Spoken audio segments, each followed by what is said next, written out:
Film की शुरुआत में एक हाई स्कूल की लड़की ईना एक भयानक से सपने से उठती है। वो अपने 3 साथियों के साथ एक हॉस्टल में रहती है। ये उनके बीच के मिड टर्म एग्ज़ाम्स के आखिरी दिन हैं, इसलिए स्टूडेंट्स परेशान हैं। टीचर्स हुआंग चन वूक और ली ची यूंग स्टाफ रूम में एग्ज़ाम पेपर्स को एक बार फिर देख रहे हैं। वो अपने एक और टीचर दोस्त चोई सो यूंग से मिलते हैं, जिसे हुआंग कहता है कि he is a very difficult person. ईना एग्ज़ाम से पहले क्लास में पढ़ाई कर रही होती है जब उसका अपने साथियों के साथ झगड़ा हो जाता है। उसका उनके साथ कभी अच्छा रिश्ता नहीं था, क्योंकि वो अमीर माता पिता के बच्चों की तरह प्रिविलेज्ड और बिगड़े हुए होते हैं। क्लास का मस्ती भरा लड़का कांग ह्यून देर से आता है और स्कूल में घुसने के लिए एक दीवार पर चढ़ जाता है।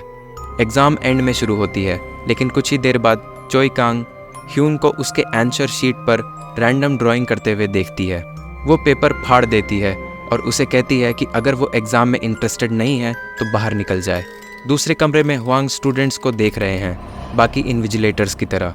एक लड़का बेओम अजीब से शोर को सुनता है, जैसे कोई मदद मांग रहा हो। वो अपने आंसर शीट पर देखता है। वो देखता है कि उसे 2 आँखें दिख रही हैं, जिससे वो बहुत डर जाता है और डर से गिर जाता है। हुआंग उसे उठाता है और उसके हाथ पर खुद से की गई स्क्रैचेस देखता है और उसे इसके बारे में पूछता है। लड़का अजीब तरीके से कहता है कि ये उसने किया। एग्ज़ाम के ख़त्म होने से 10 मिनट पहले घंटी बजती है। उसके बाद स्कूल के लाउड स्पीकर्स पर स्कूल के बारे में एक मज़ेदार गाना बजता है। टीचर्स और स्टूडेंट्स इस सिचुएशन से हैरान होकर हंस रहे होते हैं। पता चलता है कि इस मजाक का जिम्मेदार कांग ह्यून है। एग्ज़ाम के बाद प्रिंसिपल एक मीटिंग बुलाता है और सभी टीचर्स को बताता है कि 10 दिन बाद एक एकेडमिक कंपटीशन होगा। उनके स्टूडेंट्स दूसरे एक प्रेस्टीजियस स्कूल के स्टूडेंट्स के साथ कम्पीट करेंगे, इसलिए कंपटीशन जीतना स्कूल की प्रतिष्ठा को बनाए रखने के लिए ज़रूरी है। इस पर्पस के लिए हुआंग को एलीट स्टूडेंट्स को सही तरीके से ट्रेनिंग देने की जिम्मेदारी दी जाती है, जिसकी आने वाले वीकेंड से क्लासेस शुरू होंगी। रूफटॉप पर ईना और उसकी अच्छी दोस्त युंग म्योन ह्यो हंसते हुए मजाक कर रहे होते हैं। कांग ह्यून उनके पास आता है और उन्हें 2 नकली आईडी देता है और उन्हें एक क्लब में बुलाता है। कांग ह्यून ईना पर फिदा है और इस बात को वो छुपाने की कोशिश नहीं करता है। स्पेशल क्लास शुरू होने से एक दिन पहले पिछले एग्ज़ाम में सबसे अच्छे मार्क्स लाने वाले 20 बच्चों के नाम अनाउंस किए जाते हैं। रिजल्ट्स देखते समय बेओम दोबारा किसी सिस्कियों को सुनता है। वो ईना को देखता है और उसका चेहरा एक भटकती हुई आत्मा में बदल जाता है। इस दृश्य से वो डर से कांप जाता है और ईना पर हमला कर देता है। स्टूडेंट्स उसे ईना से दूर ले जाते हैं। उसके बाद उसे हॉस्पिटल में ले जाने के लिए एम्बुलेंस बुलाई जाती है। जब उसे गाड़ी में बिठाया जाता है तो वो स्टूडेंट्स को बताता है कि सब लोग अब मरने वाले हैं। स्कूल के सभी स्टूडेंट्स को वीकेंड के लिए छोड़ दिया जाता है, लेकिन उनमें से कुछ स्टूडेंट्स वो हैं जिन्हें स्पेशल क्लास अटेंड करने के लिए रोका गया है। ईना और म्योंग ह्यो भी उनमें से हैं। म्योंग हो को ये बात पसंद नहीं आती है कि वो क्लास में ही स्टक हैं, जबकि दूसरे स्टूडेंट्स वीकेंड पर मस्ती करने के लिए जा रहे होते हैं। इसलिए वो रात को स्कूल से स्नीक आउट करते हैं और अपनी नकली आईडीज़ का इस्तेमाल करके एक क्लब में जाते हैं। इस समय स्कूल का सिक्योरिटी गार्ड बेओम को ढूंढ लेता है। बेओम हॉस्पिटल से पता नहीं कैसे भाग निकलता है। उसके हाथ में खून है और उसे बुलाए जाने पर वो वहाँ से भाग जाता है। लड़कियाँ क्लब में कांग ह्यून से मिलती हैं और रात भर उसके साथ नाचती हैं। अगली सुबह सब स्टूडेंट स्पेशल क्लास के लिए इकट्ठे होते हैं। शोई देखती है कि एक लड़की ह्ये योंग गायब है, लेकिन बिना उसे ध्यान में लिए वो क्लास शुरू कर देती है। एक और student song Dong hook washroom जाता है और किसी के हमले का शिकार होता है। उसे चोट आती है और उसे वेंट में खींचा जाता है बिना किसी को पता चले। स्टूडेंट्स टीवी पर एक एजुकेशनल वीडियो देख रहे होते हैं जब अचानक ह्ये योंग को एक ग्लास बॉक्स में बंद करके दिखाया जाता है। बॉक्स के बाहर एक मैथ्स का क्वेश्चन लिखा होता है। स्टूडेंट्स घबराते हैं और ईना स्टाफ रूम से हुआंग और ली को बुलाने के लिए भाग जाती है। वो पुलिस को बुलाने की कोशिश करते हैं, लेकिन इंटरनेट और फ़ोन के लाइन दोनों ही डेड होते हैं। फिर किसी स्पीकर से कोई अनाउंसमेंट करता है कि स्टूडेंट्स को कुछ घंटे में क्वेश्चन का जवाब देना है। अगर उनका जवाब सही नहीं होता है तो वो एक एक करके मारे जाएंगे। वो आदमी उनको अपनी सुरक्षा के लिए स्कूल के ही अंदर रहने की सलाह देता है। ह्ये योंग के ट्रैप बॉक्स में पानी भरने लगता है। ली को लगता है कि मजाक करने वाला कांग ह्यून इन सब के पीछे है। वो उसे फिजिकली अब्यूज़ करते हैं, लेकिन जब उन्हें पता चलता है कि ह्ये योंग की बॉडी सच में डूब गई है, तब उन्हें लगता है कि ये कांग ह्यून के बेवकूफ़ मजाक में से एक नहीं है, ये कुछ और ही है। क्लासरूम में शांति छा जाती है और जब वो लोग सोचते हैं कि नेक्स्ट स्टेप उन्हें क्या लेना चाहिए, ली बाहर भाग जाने की कोशिश करता है और नज़दीक के एक दुकान से पुलिस को बुलाने का रास्ता ढूंढने की कोशिश करता है। चोई उसे रोकने की कोशिश करते हैं, लेकिन वो कहता है कि और कोई रास्ता नहीं है। जब वो चला जाता है तो सारे स्टूडेंट्स भगदड़ मचा देते हैं और स्कूल से बाहर निकलने की कोशिश करते हैं, क्योंकि ये बहुत खतरनाक है।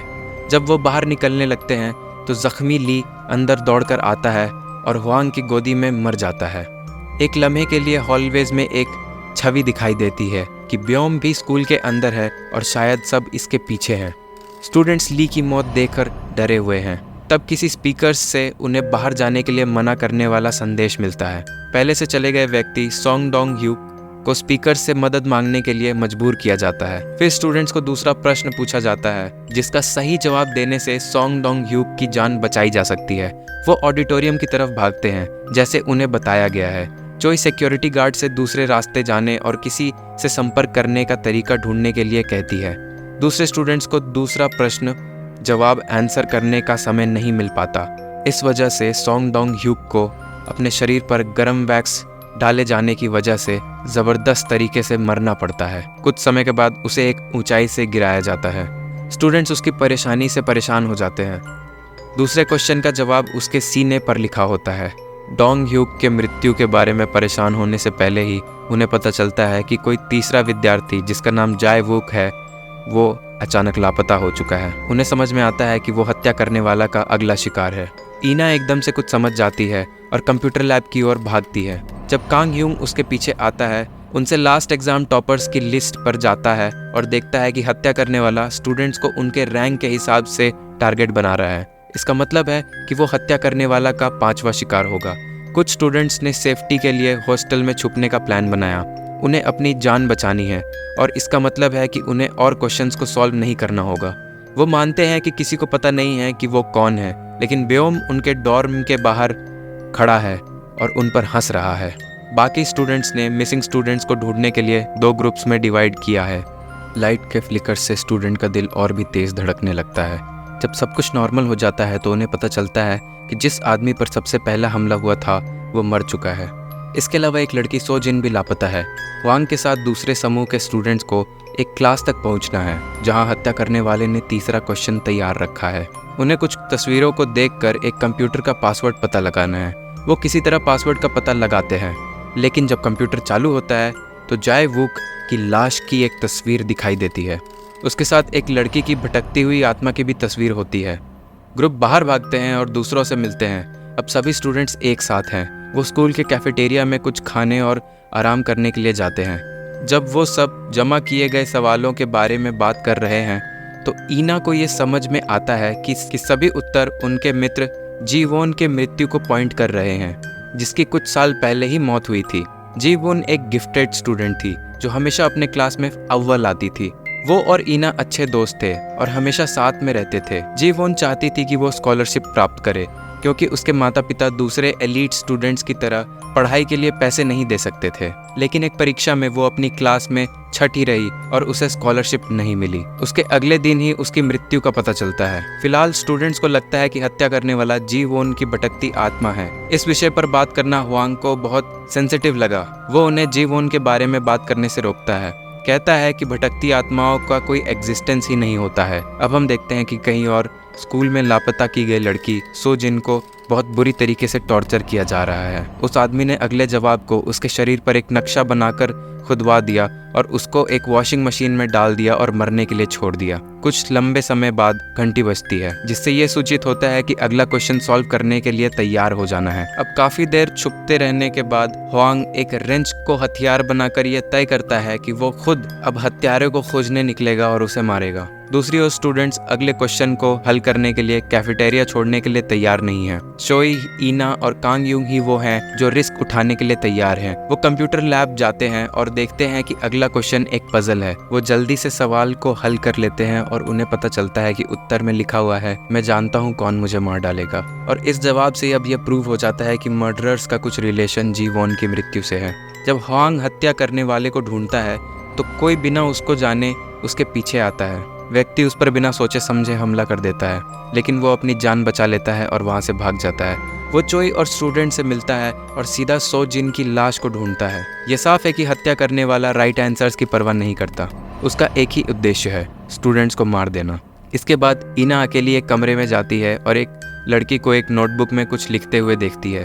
वो चौंक जाती है और दूसरों को बुलाती है, लेकिन तब तक लड़की गायब हो जाती है। उस समय कैफेटेरिया में सभी सो जाते हैं। केवल ईना की सबसे अच्छी दोस्त म्योंग ही नहीं सोती है। वो अपने ईयरफोन में म्यूजिक सुन रही होती है जब कुछ ही समय में कोई उस पर हमला करता है और उसे ले जाता है। उसी समय चोई, हुआंग, कांग ह्यून और ईना उस कमरे में जाने का फैसला करते हैं जहाँ से अनाउंसमेंट करी जा रही थी। अपने रास्ते पर वो छुपे हुए ब्योम से मिलते हैं, जो ईना को देखता है और उस पर हमला करता है। कांग ह्यूंग उसे बचाने की कोशिश करता है, लेकिन इस समय उसकी भी मौत हो जाती है। उसने एक पत्थर लिया और उसके सिर पर मार दिया। जब सब कुछ शांत हो जाता है तो ईना कांग ह्यूंग की लाश को अपनी बाहों में पकड़कर रोने लगती है। अचानक घंटी दोबारा बजती है, ये सूचित करते हुए कि अब अगला क्वेश्चन सॉल्व करने का समय आ गया है। इसका मतलब है कि ब्योम एंड में हत्या करने वाला नहीं था। तीनों अपने रास्ते से पीए के कमरे की ओर बढ़ते हैं, लेकिन देखते हैं कि दरवाज़ा बंद है और उस पर एक क्वेश्चन लिखा हुआ है। ये दरवाज़ा खोलने के लिए क्वेश्चन सॉल्व करने के लिए लगा है। हुआंग अपना पारा खो देता है और दरवाजे को तोड़ने की कोशिश करता है। दरवाजे के दूसरे तरफ म्योंग छत से उल्टा लटकी हुई होती है।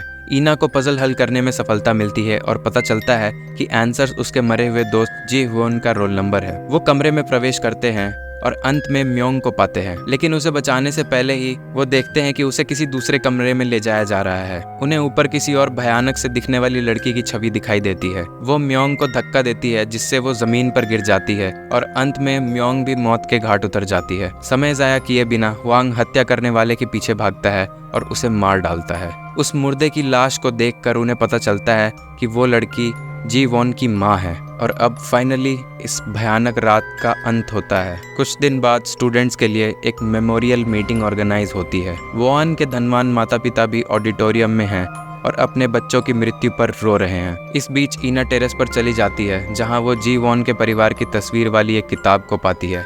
उसे देखकर वो चौंक जाती है, क्योंकि उसे पता चलता है कि उसके पिता असल में स्कूल के सिक्योरिटी गार्ड हैं और इस योजना के पीछे मास्टरमाइंड है। वो ईना को बंदूक से घायल कर देता है और ऑडिटोरियम के सभी प्रवेश द्वार को बंद कर देता है। उसके बाद वो जानकारी देता है कि वो जी वॉन के पिता हैं, जो 2 साल से बदला लेने की इच्छा रख रहे थे। वो खुश हैं कि ऑडिटोरियम में मौजूद माता पिता अब उस दुख को महसूस करेंगे जो उन्होंने कभी महसूस नहीं किया था। उसके बाद जी वॉन की हत्या की एक वीडियो एक स्क्रीन पर दिखाई देती है। पिता हत्या करने वाले को आगे बढ़ने के लिए कहता है, वरना वो सभी को मार देगा। उसने रूम में जहरीला गैस छोड़ रखा है। एक फ्लैशबैक में हमें दिखाई देता है कि जे वॉन ने अमीर माता पिता को हुआंग से क्वेश्चन पेपर के लिए रिश्वत लेते हुए देखा था। इस वजह से जी वॉन छटी रही और स्कॉलर्स प्रोग्राम से भी डिस्कार्ड कर दिया गया उसे। उसने हुआंग से लड़ाई की, पर उसे अपने अपराध को ढकने के लिए उसको मारना पड़ा। ब्योम ने उसे देखा था, लेकिन उसने कभी जे वॉन के लिए बात नहीं की। वीडियो देखने के बाद हुआंग बेहोश हो जाता है। वो माता पिता को हमला करने की धमकी देता है, क्योंकि वो ही थे जो उससे उत्तर चाहते थे। सिक्योरिटी गार्ड को एंड में पता चल जाता है कि उसकी बेटी की हत्या करने वाला कौन है। वो बाहर निकलता है और हुआंग को अंत में मार देता है। अंतिम सीन में हम देखते हैं कि जे वॉन के पिता ने अपनी बेटी की मृत्यु के 2 साल बाद इस पूरी घटना की योजना बनाई थी।